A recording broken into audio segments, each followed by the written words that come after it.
ಸರ್ಕಾರದಲ್ಲಿ ಸಾರಿಗೆ ಇಲಾಖೆಗೆ ಬಾಕಿ ಉಳಿಸ್ಕೊಂಡಿದ್ದೀವಿ. ಆ ಬಾಕಿಯನ್ನು ತೀರಿಸೋದಿಗೆ ನಮ್ಮ ಕೈಗೆ ಆಗ್ತದೆ. ಈ ಹೊಸದಾಗ್ತಾ ಇರೋ ಕಾರಣಕ್ಕಾಗಿ ನಮ್ಗೆ ಸ್ವಲ್ಪ ವಿಳಂಬ ಆಗಿದೆ. ಸರ್, ಒಂದು ಡಿಮಾಂಡ್ ನೋಟ್ಗಳು ಅಂತ ಇರ್ತವೆ ಸರ್. ಯಾವುದೇ ಅಂಕಿ ಅಂಶಗಳನ್ನು ಸುಮ್ಮನೆ ಬಾಯಿಗೆ ಬಂದಂತೆ ಹೇಳೋದಕ್ಕಾಗಲ್ಲ. ಬೇಡಿಕೆ ಅಂತ ಹೇಳಿ ಸದನದಲ್ಲಿ ಮಂಡಿಕೆ ಆಗತ್ತೆ, ಖಂಡಿಕೆ ವಾರುಗಳು ಬೇಡಿಕೆಯ ಪಟ್ಟಿಗಳು ಮಂಡನೆ ಆಗ್ತವೆ. ನೀವು ಬೊಮ್ಮಾಯಿಯವರ ಸರ್ಕಾರ ಬಜೆಟ್ ಮಂಡಿಸಿದಾಗಲೂ ಕೂಡ ಡಿಮಾಂಡ್ ನೋಟ್ಗಳು ಪ್ರೆಸೆಂಟ್ ಆದವು. ಸಿದ್ದರಾಮಯ್ಯನವರು ಬಜೆಟ್ ಮಂಡಿಸಿದಾಗಲೂ ಡಿಮಾಂಡ್ ನೋಟ್ಗಳು ಇದಾದವು. ಎರಡೂ ಡಿಮಾಂಡ್ ನೋಟ್ ಕಾಪಿ ನನ್ನ ಹತ್ರ ಇದ್ದಾವೆ.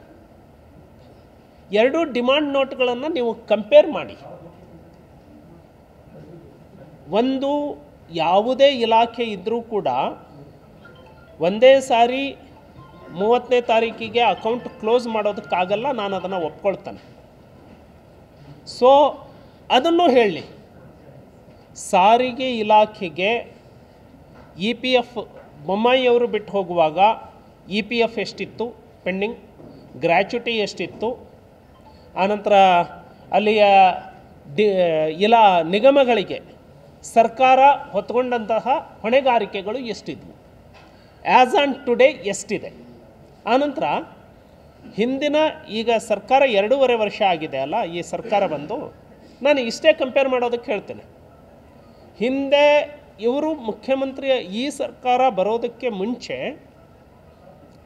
ಸಾರಿಗೆ ಇಲಾಖೆಗೆ ಕ್ಯಾಪಿಟಲ್ ಇನ್ವೆಸ್ಟ್ಮೆಂಟ್ ಅಂತ ಹೇಳಿ ಎಷ್ಟು ಖರ್ಚು ಮಾಡಿದ್ದು, 2.5 ವರ್ಷದಲ್ಲಿ ಇವರ ಕ್ಯಾಪಿಟಲ್ ಇನ್ವೆಸ್ಟ್ಮೆಂಟ್ ಎಷ್ಟಾಗಿದೆ, ಆಮೇಲೆ ಆಸ್ತಿಯ ಪರಭಾರೆ 2.5 ವರ್ಷದಲ್ಲಿ ಸಾರಿಗೆ ಇಲಾಖೆಯ ಆಸ್ತಿಯನ್ನು ಎಷ್ಟು ಪರಭಾರೆ ಮಾಡಿದ್ದಾರೆ. ಹಿಂದೆ 2.5 ವರ್ಷದಲ್ಲಿ ಯಾವುದಾದ್ರೂ ಆಸ್ತಿ ಪರಭಾರೆ ಆಗಿತ್ತ? ಸೊ ನೀವು ಬೆಂಗಳೂರಿನ BBMP ವ್ಯಾಪ್ತಿಯಲ್ಲಿ ಇರುವಂತಹ ಪ್ರಾಪರ್ಟಿಗಳನ್ನು ಆಲ್ರೆಡಿ ಡಿಮಾನಿಟೈಸೇಷನ್ ಆಗಿದ್ದಾವೆ. ನನಗೆ ಇತ್ತೀಚೆಗೆ ಮೈಸೂರದ್ದು ಒಂದು ನೋಟ್ ಸಿಕ್ತು. ಮೈಸೂರಲ್ಲಿ KSRTC ವ್ಯಾಪ್ತಿಯ ಆಸ್ತಿಯನ್ನು ಮಾರಾಟ ಮಾಡಿದ್ದಾರೆ. ಸೊ ಮಾರಾಟಕ್ಕೆ ಅನುಮತಿಯನ್ನು ಶಾಲಿನಿ ರಜನೀಶ್ ಅವರು ಬಹುತೇಕ 1 ವರ್ಷದ ಹಿಂದೆಯೇ ಅಧಿಕೃತವಾಗಿ ನೋಟ್ ಹಾಕಿದ್ದಾರೆ. ಆ ಕಾಪಿ ನನ್ನ ಹತ್ರ ಇದೆ. ಮಾರೋದಕ್ಕೆ ಶುರು ಮಾಡಿಬಿಟ್ಟಿದ್ದಾರೆ. ಆನಂತರ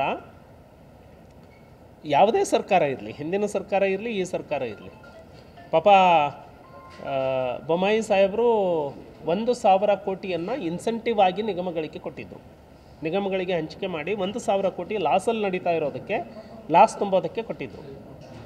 ನೀವು ಬಸ್ಸುಗಳು ಎಷ್ಟು ಕಿಲೋಮೀಟ್ರ್ ಮಿತಿ ಇದೆ ಈ ರಸ್ತೆಯಲ್ಲಿ ಓಡಾಡೋದಕ್ಕೆ, ಮಿತಿ ಮೀರಿರುವಂತಹ, ಲಿಮಿಟ್ ಕ್ರಾಸ್ ಆಗಿರುವಂತಹ ಎಷ್ಟು ಬಸ್ಸುಗಳು ಕರ್ನಾಟಕದಲ್ಲಿ ಓಡಾಡ್ತಾ ಇದ್ದಾವೆ?